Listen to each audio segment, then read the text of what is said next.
Hello, everyone. Welcome to the fourth live Q&A this World Glaucoma Week. My name is Richard Wiley and I am the CEO of Glaucoma Australia.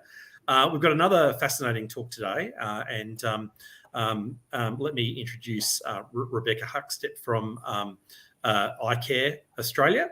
Thanks, Beck, for joining us today. Hi, before we get into the subject matter, today we're going to talk about the value of home tonometry and particularly the iCare HOME2 device that is sold by iCare here in Australia. Just a little bit about Rebecca.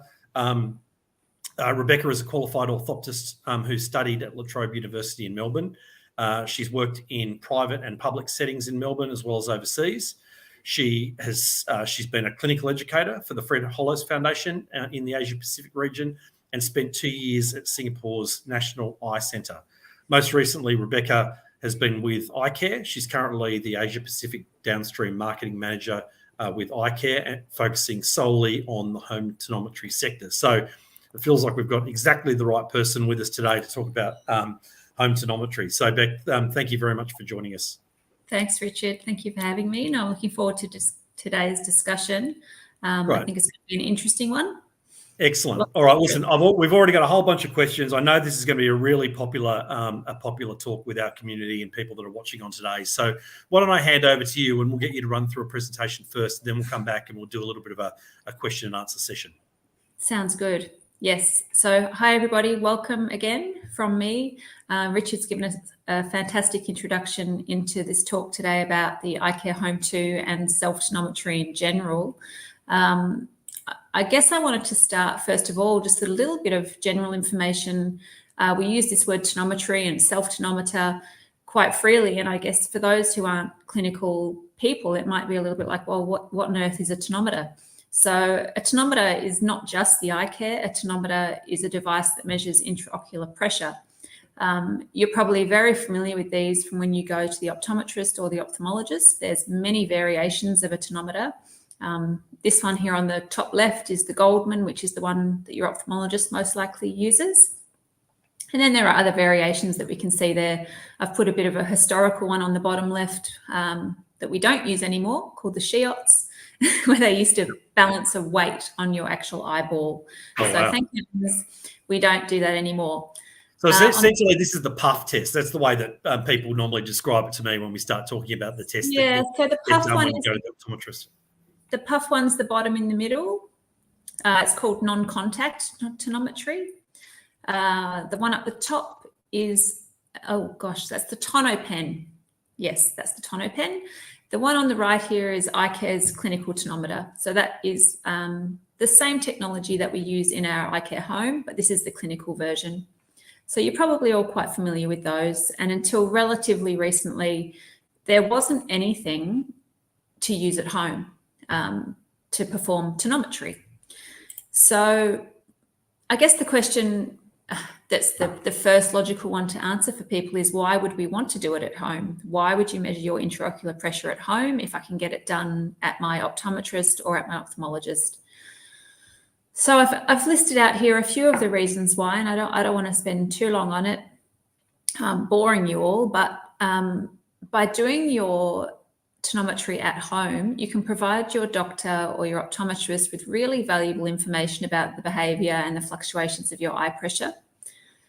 Equally, if you're a bit anxious about your eye pressure, it can really help you make you feel a little bit more in control and a little bit less anxious about what your pressures are doing, which we know for a glaucoma patient can be really unsettling. It can help you engage with the management of your disease, and it can also help you realize when and why to use your medication properly. You know, it can really engage you in that whole process. And over and above that, there are lots of clinical reasons to use tonometry at home. You can get insights into any medication changes before or after surgery. Any kind of decisions on your management can be supplemented with further intraocular pressure information. Additionally, there is evidence that in-clinic measurements that are only done sporadically, every 3 months, every 6 months, they're not really truly able to capture the real world peaks and fluctuations that you might be experiencing. Those are hidden. And as we know, intraocular pressure is the only thing that we can still modify in regards to glaucoma. And lowering that intraocular pressure is what slows the disease progression. We know that IOP fluctuates all the time, not just in relation to the time of day, but also with different body positions, sleeping, if you're stressed, if you're exercising, yoga positions can change your intraocular pressure. So there's lots of different variables that can make it go up or down. And most of those peaks happen outside of those clinical hours. Most people have their highest pressure early in the morning. So if you are going to your doctor between 8 and 5 p.m., 8 a.m. and 5 p.m., you may miss those peaks. And another thing that's starting to be evident in some of the research is that those intraocular pressure peaks and large fluctuations in the ups and the downs might actually be an independent risk factor for glaucoma progression themselves, despite how stable it might seem in the clinic. Yeah, makes sense. Another question we get asked a lot, I guess, before we go on is, how accurate is it if I do self-tonometry at home? This is one of the latest pieces of research to come out about the iCare HOME2 from Australia. And for anybody who is statistical, it showed a strong correlation coefficient of 0.94 with a p-value of less than 0.0001, which in plain language means a strong, significant positive correlation found between the IOP measurements with the iCare HOME2 and the GAT, which is the clinical standard for measuring intraocular pressure. So the accuracy of the iCare HOME2 has been proven to be really strongly correlated to the clinical measurements that you get in the office with your doctor or optometrist. The conclusion of this study that the iCare HOME2 could be a reliable tonometer for most eyes and clinical settings. So I hope that puts anyone's mind at ease about whether it's accurate or not. That's good to see the evidence. Thank you. That's okay.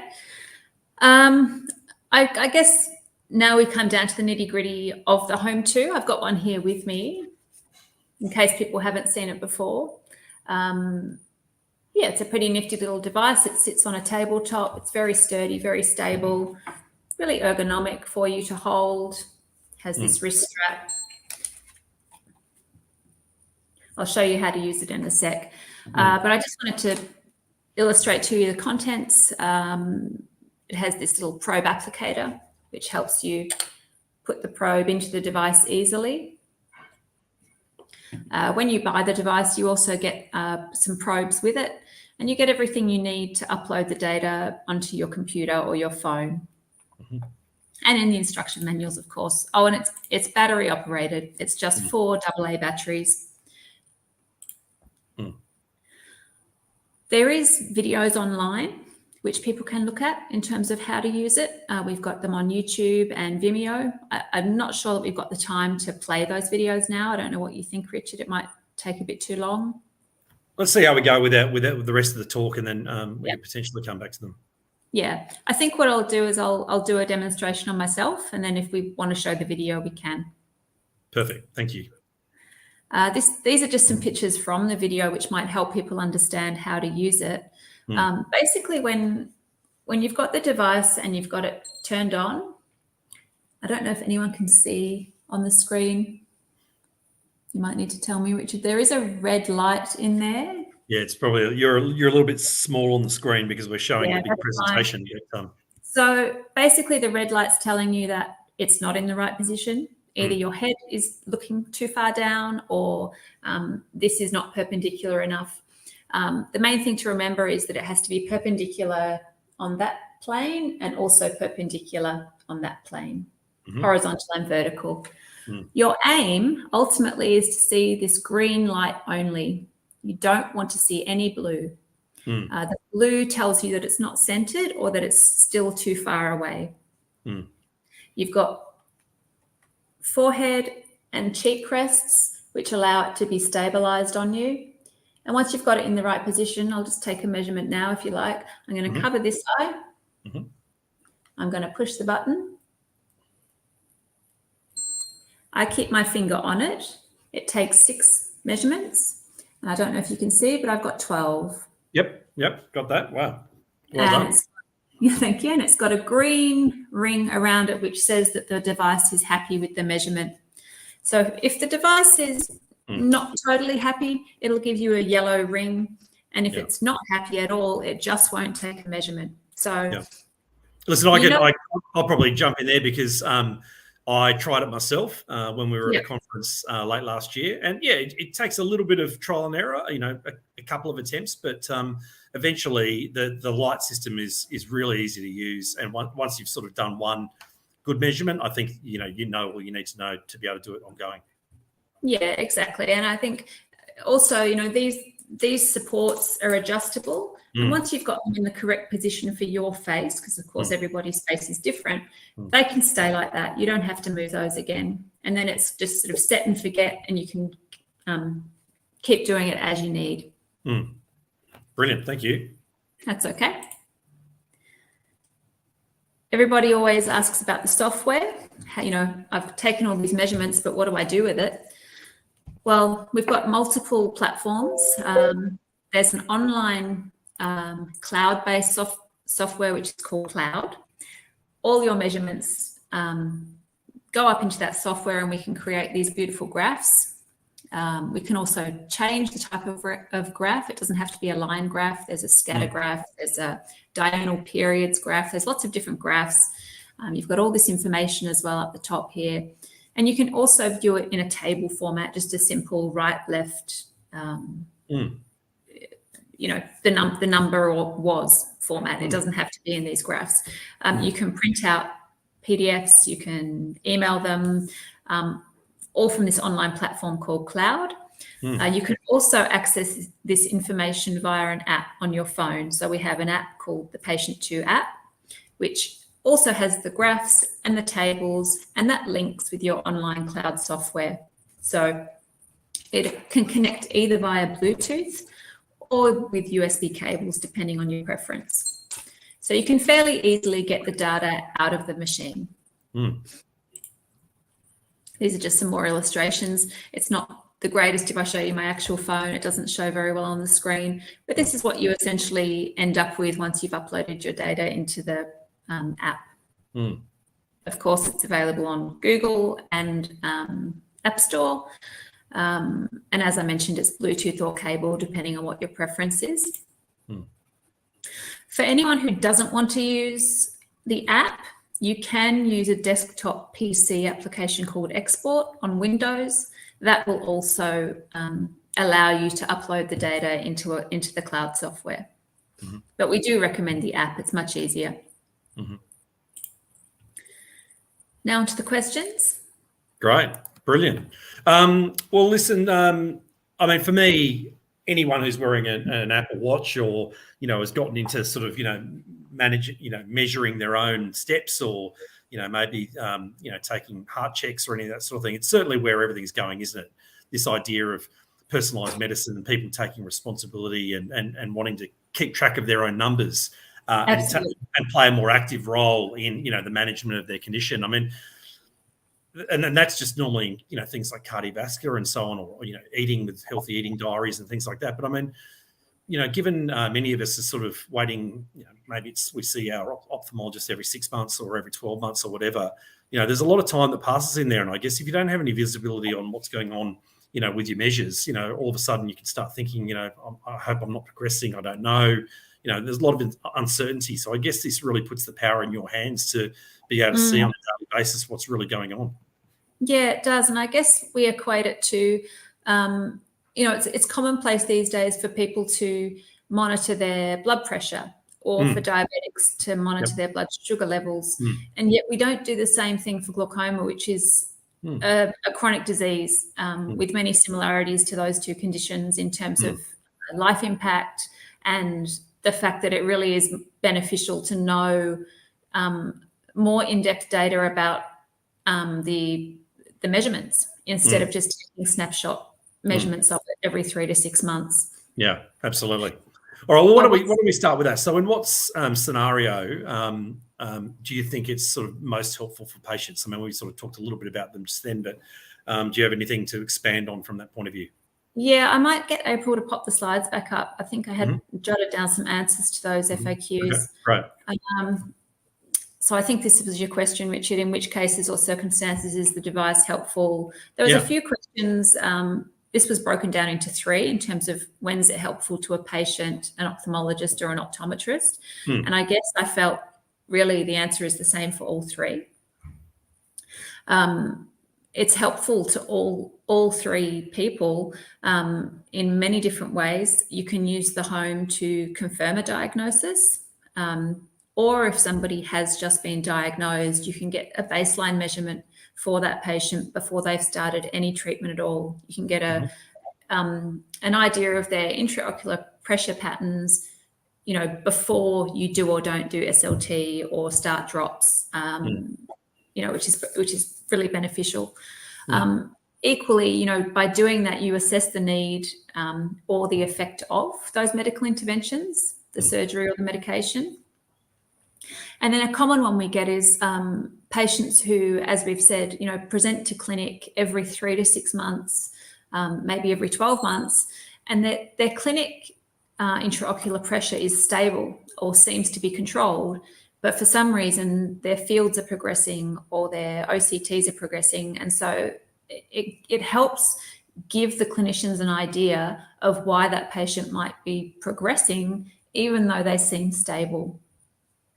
The other times that we find it's really useful is in patients who are high risk, so to speak. So if someone has been diagnosed with normal tension glaucoma, we want to know, is it really normal tension glaucoma, or are they actually getting high pressures at other times when we don't see them? There's also, I've just put the acronyms here, pseudoexfoliation syndrome is another one, which is high risk for intraocular pressure peaks. And people with family history of glaucoma in the family may want to just monitor their own pressure because they are obviously at a great risk of developing it themselves. As I mentioned before, if you've got some anxiety, it can be really helpful. Or if you just want to be more involved in your own care, as we said, there is the trend towards that. And the other application where it really works well is for rural or remote patients if they can't easily access checkups. So those are the circumstances. There's probably more, but those are the circumstances that we feel it would be most helpful in. Yeah, they're absolutely exactly right. And I think the rural and remote one is a really important one as well. We know that, it's challenging accessing specialists when you are living outside of the major cities. So I think that's a great use case for it as well. Yeah. Brilliant. Shall I? Yeah. Have you got the same set of questions that I do, Richard?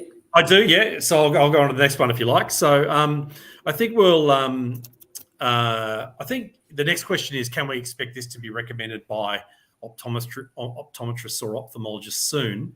I think in my experience, I feel like it's growing in popularity, and they're clinicians are starting to see the value of using the HOME2 in certain scenarios. But what's your experience in that regard? Yeah, I agree. I think optometrists, certainly some are aware of it, but there's certainly a portion of optometrists that are not aware. So I think the greatest challenge is that you've got a cohort of optometrists who are very aware of it and who are very happy to recommend it to patients and recommend that they go and buy one or they go and rent one or however, whatever the possibility is.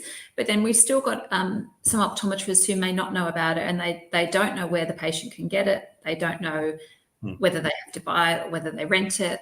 So there's just a little bit of a lack of awareness, and we are working on that. And it's the same with ophthalmology. It's new technology relatively for them. It's a new management paradigm. And so it's just going to take a bit of time, I think, for it to filter through to general awareness amongst those professionals. Absolutely. Listen, I'll probably go straight to the elephant in the room question, which is the cost. So Listen, it's not cheap. It's up until 3 months ago, it was almost $4,000. So we at Glaucoma Australia have been working very, very hard, particularly with iCare, and I've been working with Rebecca over the last 12 months, particularly to try and bring the price down to make it more accessible for more people.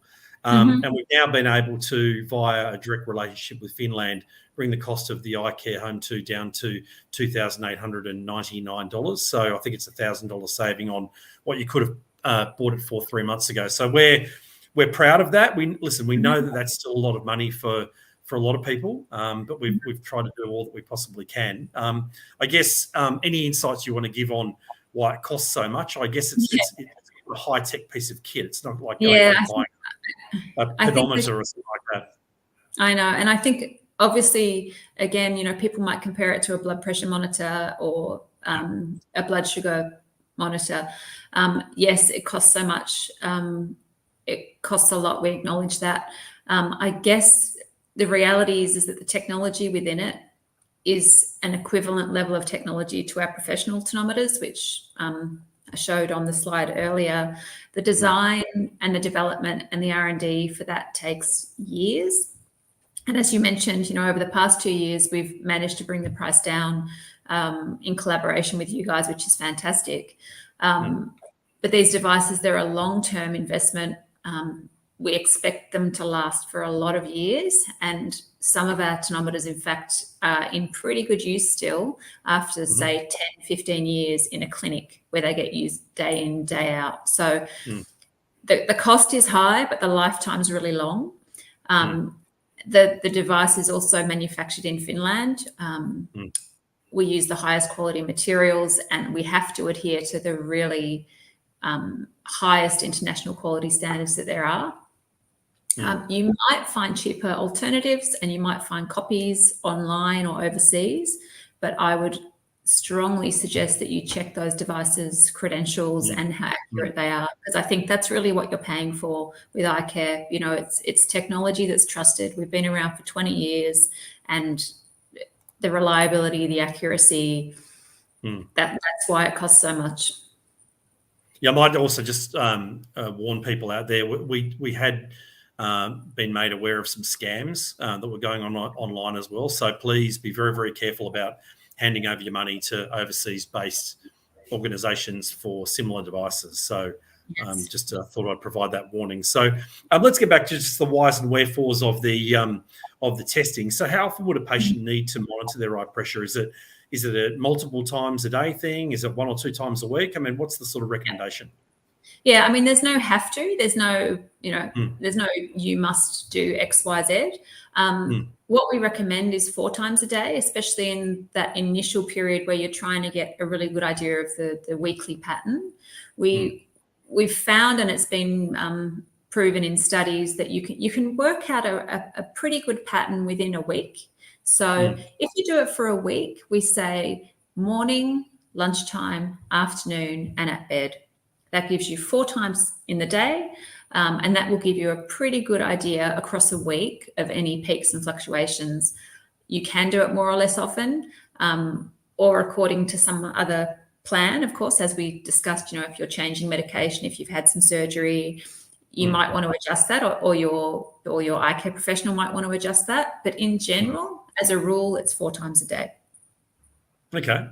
Well, one of our live Q&As, our live Q&A on Monday actually was concerning all of the other things you can do outside of medication to give yourself the best chance of success. So, I mean, I think it'd be fascinating to understand the role that diet was playing on your pressures. I mentioned to you before we came online that I've had 3 strong coffees already this morning.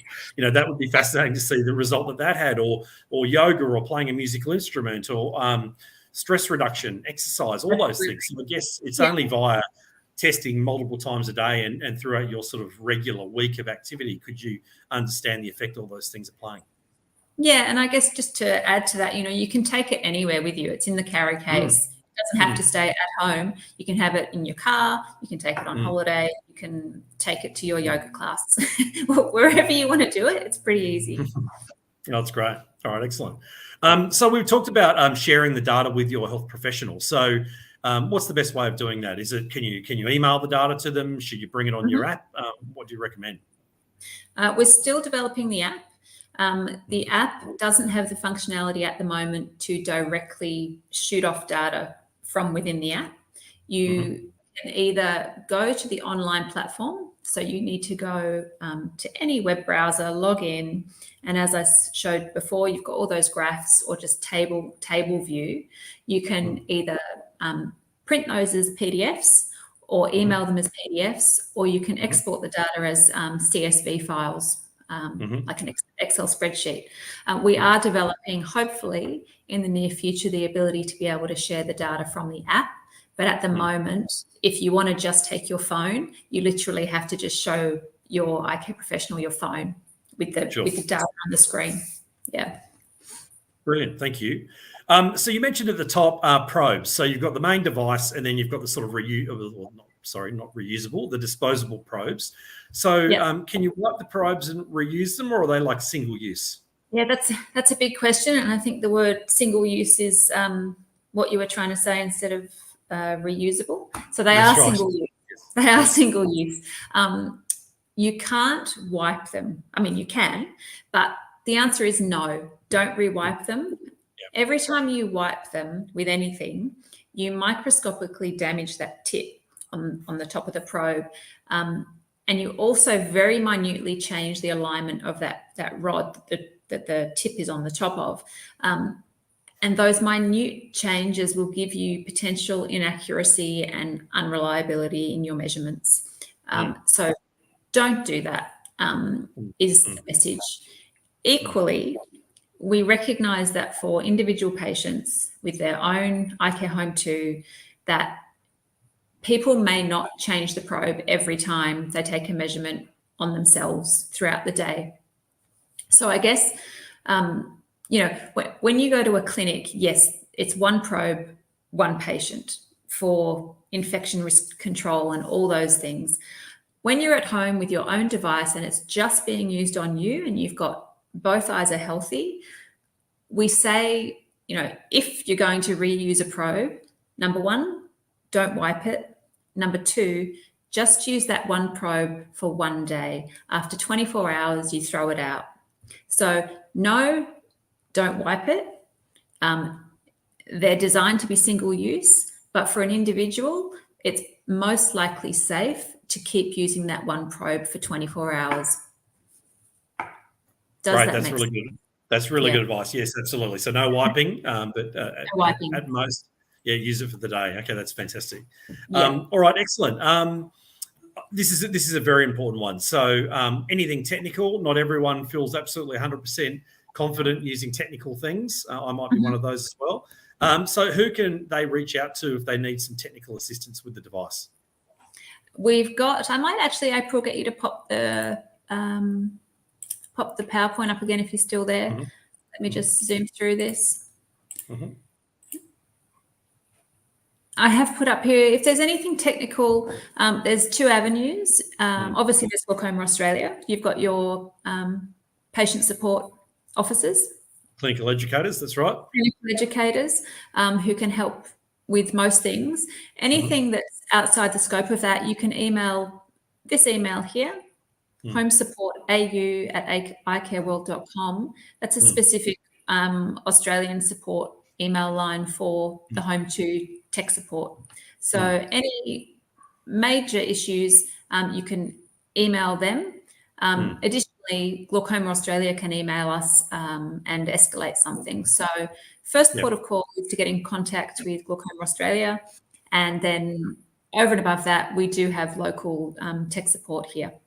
Yeah. So everyone out there, please first point of contact, call our site-wise program, speak to our clinical educators. They'll help you maybe with are you using the device properly and those sorts of things. Anything that's sort of more serious, almost like a sort of software issue or an issue, again, feel free to get in contact with us. But we may then refer that on to iCare and they'll assist us. So the next logical question out of that is, what's the warranty period? How much coverage do I have once I buy the iCare HOME2? It's 2 years. So it's a 2-year manufacturer warranty. All right. It did used to be 1 year, but we extended it to 2. Yep. we very, very rarely receive any back with any issues saying that. They're really strong. But it is a 2-year manufacturer's warranty. It doesn't cover if you drop it, though. So if you drop it and damage it, I'm afraid that's not on us. So, yeah. Yeah, sure. All right, but as I say, we as Glaucoma Australia are here to help. We'll certainly stand behind them, and we'll try and help you work out any issues that you might have with them. Brilliant. All right, we've got our first question from our viewers. So, Diane, will my doctor be interested in the findings and measurements from the use of my home tonometer? I hope so. We've generally found doctors are enthusiastic to receive the additional information. You might get the odd doctor who may feel that you're stepping on their turf, I guess. It's, as I said, it's a new management paradigm. It's a new process that they're used to having control over your measurements and doing it in clinic. But predominantly we find, and more, I think as it becomes more well known, doctors are pretty open to receiving the information and having it on hand. It's very, I guess it's just dependent on your own doctor, but we hope so. I think so. I mean, because I do speak to doctors quite a lot. I think the initial question was the question of accuracy and are people doing it correctly, and can I rely on the data? But I think as people get more experienced and more familiar with them, hopefully that'll become less of an issue. One question I am going to throw in here, which actually hasn't been asked, but this is actually something we've spoken through ourselves and with our clinical advisory panel, is what about the use of the HOME2 with children? Yeah, okay. So a major reason people love our clinical devices is because they're really easy to use on patients who might be otherwise challenging to measure.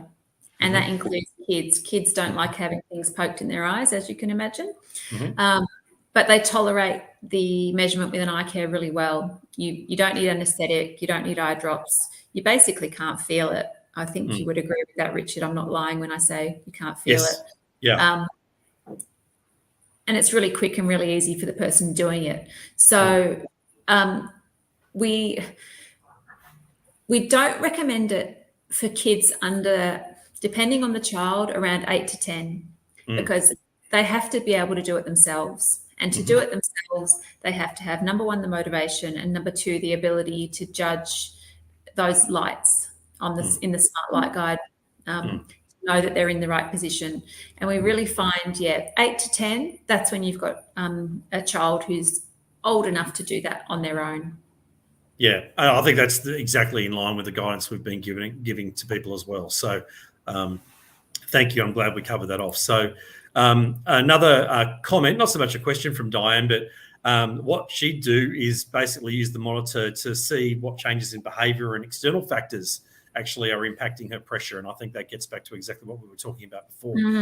So I think that's absolutely a great use case. And I think for me, it's really the empowerment, isn't it, really? People taking greater involvement in their own condition and thinking about the lifestyle factors and the effect that that's having on their eye pressure. That seems to me like a big plus. Yeah, and it seems to be, becoming more widely discussed, all those lifestyle factors that you talk about, diet, alcohol, stress, caffeine, all those things that really affect every system in the body, and it's bound to have an effect on your glaucoma as well.